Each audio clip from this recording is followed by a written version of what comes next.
.org/caregiving for a free military veterans guide to navigate your caregiving journey and better care for your loved one and yourself. Brought to you by AARP and the Ad Council. Message data rates may apply. Do you need a car? Been shopping only to be turned down because of bad credit, low credit, no credit, bankruptcy, or divorce? Guess what? Today's your lucky day, because now you can buy a car, truck, or SUV, just about any vehicle. It's true. Bad credit doesn't matter. No credit doesn't matter. Doesn't matter. As a matter of fact, your job is your ticket to your new vehicle. We're Auto Credit Express, and we've helped thousands of people just like you. Antonio H. told us, great company, got me connected, and the day I went, I drove off in a car I wanted. 100% worth your time. Need a car? Get started now and drive off as early as today. Just text APPLY NOW to 88909 right now to get started. That's APPLY NOW to 88909. Auto financing the easy way. Text APPLY NOW to 88909.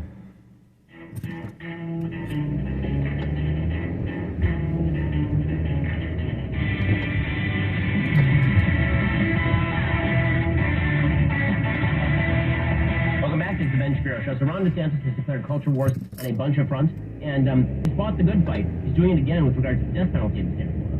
So you'll recall that the perpetrator in the Parkland massacre, school massacre, was not given the death penalty in Florida because 3 out of the 12 jurors voted against the death penalty in that case. A lot of people were very angry about that. I was one of those people. It turns out that when you massacre school children, you don't deserve to be breathing the same air as the rest of us. Well, now Governor DeSantis has broached the possibility of changing state law to allow unanimous agreement, suggesting that perhaps only 2/3 of 12 jurors need to vote in favor, which would put the number at 8. DeSantis, in a speech to the Florida Sheriff's Association on Monday, expressed disappointment in the Parkland school shooter being given life in prison. Said maybe 8 out of 12 have to agree or something. We can't be in a situation where one person can just derail this. His comments came as part of a discussion about what law makes legislative session beginning March 7th. Now, remember, it would still take a unanimous verdict to find somebody guilty. You're just talking about the penalty that would be applied after the person is found guilty. Apparently, a lot of people on the left are very upset about all of this. I have trouble, I think, explaining why they are so upset about all of this. Florida's requirement for unanimous agreement on the death penalty is relatively recent. A 2016 U.S. Supreme Court ruling and a subsequent Florida Supreme Court ruling triggered Florida's move to a unanimous jury system. Before it only required a majority, and judges had the power to override a jury's decision. So it wasn't as though it was unchecked. If a jury came to a decision for the death penalty, a judge could still step in and say no. The U.S. Supreme Court said Florida's capital sentencing gave too much power to judges over juries. So following that ruling, legislators in 2016 passed a bill requiring a 10-2 jury majority. The state Supreme Court of the state constitution because it was non-unanimous. The next year, legislators passed a bill requiring unanimous jury recommendation. That seemingly put the issue to rest until 2020, and that is when the Florida Supreme Court reversed that ruling from 4 years earlier and said unanimity was not in fact necessary, and that they had misinterpreted the earlier Supreme Court ruling. The court said a jury only had to be unanimous in agreement somebody was eligible for the death penalty or not. So, again, a lot of people on the left are apparently mad about this. I have a hard time seeing why. When somebody commits a crime so egregious that 8 out of 12 people on a jury believe that you should die for it, all 12 agree that you're guilty, and now 8 out of 12 say you should die for it, it seems to me that a couple of activists on the jury should not be enough to turn that particular verdict. Okay, meanwhile, controversy continues to percolate regarding the House Republicans attempting to boot Ilhan Omar from the House Foreign Affairs Committee, as well as Representatives Adam Schiff and Eric Swalwell from the House Intelligence Committee. As Mark Thiessen writes over at the Washington Post, McCarthy is 100% right to make this move. He says Omar is an anti-Semite who has no business serving on a committee that helps set policy toward Israel. Schiff and Swalwell are conspiracy theorists who have used their positions on the Intel Committee to falsely claim that they had seen secret evidence that President Donald Trump conspired with Russia to steal the 2016 election, and that was a lie. Neither deserves access to our nation's secrets. That's putting aside the fact that Swalwell was apparently nailing a Chinese. In September 2021, Omar and her anti-Israel allies used down to force Nancy Pelosi to remove $1 billion in funding for Israel's Iron Dome missile defense system from an emergency spending bill. The Iron Dome is purely defensive, which means that Omar basically just wanted to cut the ability of Israel to defend itself against missiles falling in areas, which, by the way, is happening again right now. Israel, the other day, had to go into Jenin, which is a terrorist hotbed. They killed a bunch of terrorists. The world screamed and shouted. And now, a bunch of missiles are apparently flying again into the center of Israel. Thank God for Iron Dome. Omar tried to defund that. Ilhan Omar. Then there's Schiff and Swallow. Schiff repeatedly claimed that his intel committee had unearthed plenty of evidence of collusion or conspiracy. He went on Meet the Press and said, quote, I can't go into the particulars. There's more than circumstantial evidence. He assured ABC News that Trump's conspiracy is, quote, of a size and scope probably beyond Watergate. Of course, they lied. Swallow was even worse. In an interview with MSNBC, he was asked by Chris Matthews, what do you think? Matthews said, do you believe the president right now has been an agent of the Russians? And Swallow said, for evidence that he is. And Swallow, again, said yes. So, him being deprived of a committee assignment makes perfect sense. Adam Schiff responded to the news that he might be removed from the Intel Committee by going on the Chinese spy service TikTok to fundraise. Which is a weird way to say that you want to be on the Intel Committee. Here is Adam Schiff. Hello, I'm Congressman Adam Schiff with some troubling news. Today, Kevin McCarthy removed me from the House Intelligence Committee, all for doing my job, for holding Trump accountable and standing up to the extreme MAGA Republicans. We knew it would be bad when the Republicans took over, but it's far worse than we expected. But I can promise you this is not the end of my fight for our democracy. This is just the beginning. Please, join us and contribute today. Thank you. He also linked this to a Senate campaign. Yes, there's only failing upwards in American politics. No one ever fails out of American politics. They just go away for a little while, and then they return, ready to run for office again. Adam Schiff, according to the Washington Post, has now announced that he is running for the Senate in 2024, joining a growing field of Democrats who are seeking to replace Dianne Feinstein. She has not explicitly said she would run for re-election. That is because she is 1 million years old and no longer sentient, according to pretty much all sources. Schiff said, quote, we're in the fight of our lives for the future of this country. And so he announced that he's going to run for again. In his campaign announcement, he said, fight for our democracy and working families. Democracy isn't delivering for Americans to look for alternatives, like a dangerous demagogue who promises that he alone can fix it.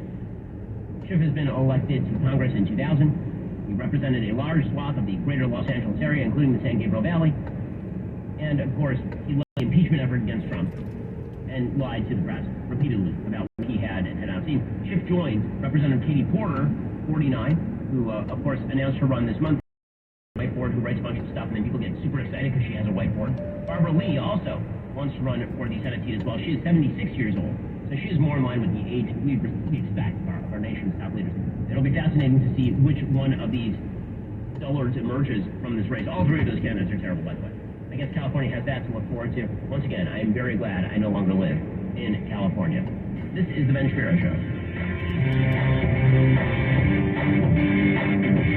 Talk Radio 560 KSFO San Francisco, a Cumulus station. It's easy to listen when you're at home. Just or Google to play KSFO. Taking action. I'm Laura Cantor, Fox News.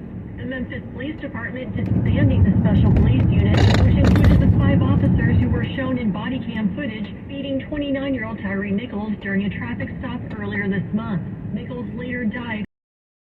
Fox's Steve Harrigan has more from Memphis, Tennessee. That special police unit was known as the Scorpions. It had anywhere from 30 to 50 members. They did very aggressive policing in some of the highest crime areas of Memphis. They were in unmarked cars. The family of Tyree Nichols had asked that they be disbanded, and now they are permanently done for. The officers are charged with second-degree murder and are slated to be arraigned in court on February 17th.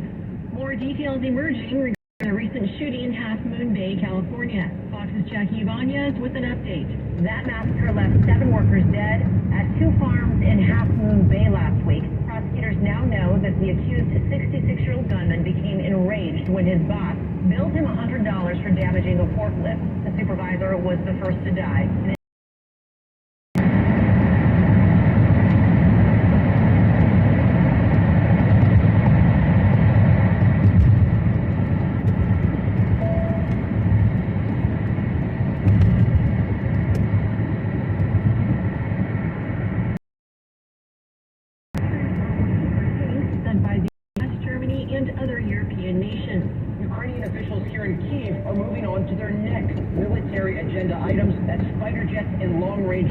Russian shelling hammered the southern town of Kherson, where residents lived for months under occupation. At least 3 people were killed. Across the east of Ukraine, civilians have tried to flee Russian attacks, but with such a large front line, it's difficult. That's Fox's Trey East in Kyiv, Ukraine. America's listening to Fox News.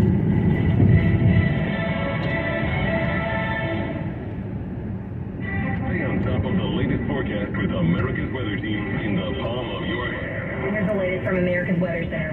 Fox weather updates throughout your busy day, every day. 5 inches of rain on Marin tomorrow. Temperatures being 30 degrees above average. Put the 100 meteorologists and the worldwide resources of Fox in your hands with the Fox Weather Podcast. Precise, personal, powerful. Subscribe and listen now at foxnewspodcast.com. Join the Fox News audio and the Fox News app. Listen to hear your favorite hosts like Brian Kilmeade, Jimmy Fallon, and Guy Benson standing up for what's right, live and via podcast. Just click listen, swipe right, and hear the latest news updates on your time. And scroll down to hear the latest podcast from Fox News. And it's even easier to listen in the car with Apple CarPlay and Android Auto. Get programming alerts and notifications. Fox News audio is on the Fox News app. The voices America trusts. Download it now. The teams are set for Super Bowl 57 in Glendale, Arizona. Fox McMaster has more. The Chiefs and Eagles are no strangers to the Super Bowl. Philadelphia won Super Bowl 52, and the Chiefs their third big game in 4 years, winning Super Bowl 54. The game will feature two of the most exciting quarterbacks in the NFL, in Jalen Hurts and Patrick Mahomes. Andy Reid is leading the Chiefs to the Super Bowl for the third time as head coach to face the first team that he took to the Super Bowl. Another fun tie-in is the Kelsey brothers. Travis is the Chiefs all-pro tight end. Podcast, and there will likely be plenty of trash talk between now and kickoff. Testimony resuming on Monday in the murder trial of Al Murdoch. He stands accused of killing his wife and son. Fox War Eagle has the latest. Al Murdoch, who has been charged with the brutal shooting deaths of his wife Maggie and their 22-year-old son Paul on the family's Huntington estate in South Carolina, told arriving officers. This is Lane Shipman of Shreve and Company. Lane's a member of the fourth generation of his family committed to preserving the highest standards and the finest quality of jewelry in America. From San Francisco to Greensboro, North Carolina. You told us you prefer high standards and fine quality. You have kept true craftsmanship alive in America. From our family to yours, thank you. Thank you from 5 generations. Street and Company, 150 Post off Union Square and in perfectly situated in the Stanford Shopping Center. Did I get the name wrong? It's not the Inflation Reduction Act. It's the Raise Taxes on the Middle Class and People on Fixed Income Act. Sorry for your misconception. Get clarity with Hannah benefit free on your radio and smart speaker. 560 KSFO. Fun facts for you. And point their eyes in two different directions. On the other hand, the average human can't. So unless you're a chameleon, there's absolutely no way you can focus on texting and driving at the same time. So don't do it. Visit StopText.org. A message brought to you by the National Highway Traffic Safety Administration, Project Yellow Light, and the Ad Council.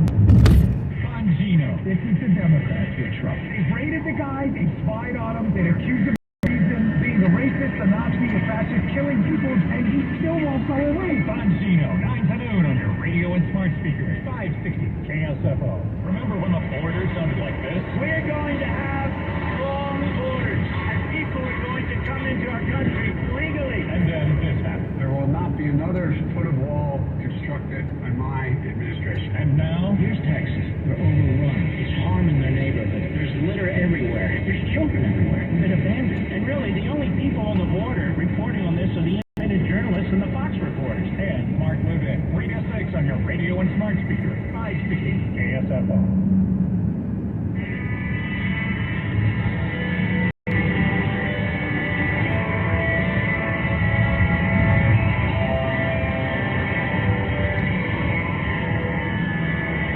Daycare employees are pushed to promote non-binary identities on their children in their care. Meanwhile, a public school employee in Tennessee says she's quitting the profession because she can't groom her.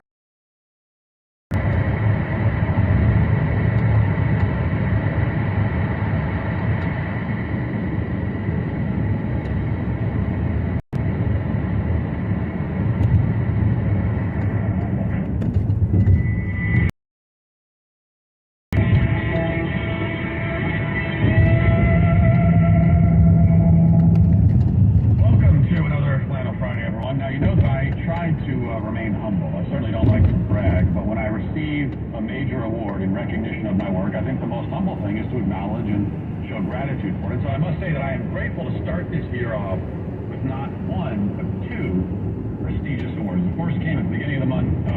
We talked about when the New Republic named the Transphobe of the Year for 2022. As I said at the time, I'm blown away by the honor. The competition is obviously formidable. There were several worthy nominees who have been doing important work in the field of transphobia, but ultimately I took the prize. I couldn't have been more thrilled. A fantastic way to begin the month and the year, and this is an almost as fantastic way to end the month. The Anti-Defamation League, which of course is a far-left activist group, they put out a report this week naming the biggest amplifiers of anti-LGBTQ. Here's how they begin their report. They say, in recent months, a handful of high-follower social media accounts have driven the rapid spread of dangerous and false narratives designed to marginalize and demonize the LGBTQ+ community. Online amplifiers of anti-LGBTQ+ hate and extremism use their influence to push baseless tropes and conspiracy theories to their millions of followers.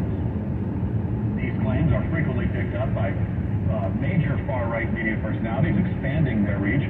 Online amplifiers are key players in an ecosystem of anti-LGBTQ+ hate that drives online harassment campaigns against LGBTQ+ individuals and groups and spreads narratives which inspire real-world extremist activities, threats, and even violence. The Center on Extremism is tracking several of the biggest online amplifiers of anti-LGBTQ+ extremism. Now, the list of those being tracked, quote, by the Extremism Center include Libs of TikTok, along with Christopher Foe, The Blaze, Gays Against Rumors, and then, of course, yours truly, the Transphobe of the Year. ADL describes it this way, says, Matt Walsh is an anti-LGBTQ+ extremist commentator for the far-right media outlet, The Daily Wire. As seen as in his anti-transgender content, such as his documentary, What is a Woman, Walsh is one of the biggest purveyors of erroneous and harmful narratives surrounding gender-affirming care for transgender and non-binary youth. His rally to end child mutilation targeted one provider in Tennessee and was attended by known violent extremists as well as prominent right-wing politicians. Walsh has over 1.2 million Twitter followers and nearly 2 million YouTube subscribers, and his content is regularly promoted by mainstream conservative media figures such as Piers Morgan, Joe Rogan, and Tucker Carlson. Now, actually, I have over 2 million YouTube subscribers, not nearly 2 million, but who's counting, besides me, every day. The point is that I have, again, been honored and recognized for my transphobic extremist efforts, and I feel greatly blessed by them. Now, as humbled as I am to win these trophies, I sometimes suspect, maybe I'm paranoid, but I suspect that maybe they don't mean for it to be taken as an award, because it almost seems like they think we'll somehow be upset to be labeled this way, and even intimidated to know that we're being tracked. It's as though they imagine I'll be like in a group chat with Libs of TikTok and Christopher Foe frantically messaging, saying, guys, the Center for Extremism is on to us. Time to lay low. But unfortunately for them, that is not exactly how we react to these sorts of things. Actually, the ADL and Media Matters and all the rest of them, they do find themselves in a little bit of a bind, kind of a lose-lose situation, because on the one hand, we are incorrigible bastards, so you can't shut us up or change our minds with assault or intimidation. In fact, we find it amusing. We like it. So you only encourage us more when you do that. We're happy when we upset you. If you work for Media Matters or ADL or Southern Poverty Law Center, there is nothing negative you can say about us that won't make us happy. We're so happy to have upset you people. That's what we want to do. On the other hand, if you ignore us completely, well, then we're free to engage in our extremist activities without resistance. So there really are no great answers. That's why you have to feel kind of sorry for them. I mean, I know. In fact, I have, for my part, never been more encouraged and determined to continue down this path of extremism, especially given two other stories from this week. Now, the first one is a video posted on social media by Jordan Chamberlain, who works with the Washington Free Beacon. And it's a clip from a documentary reflecting on anti-bias education in action, the early years. And it was reportedly presented by the North Carolina Association for Education of Young Children to a group of daycare providers in the state. Here's the clip. Watch it.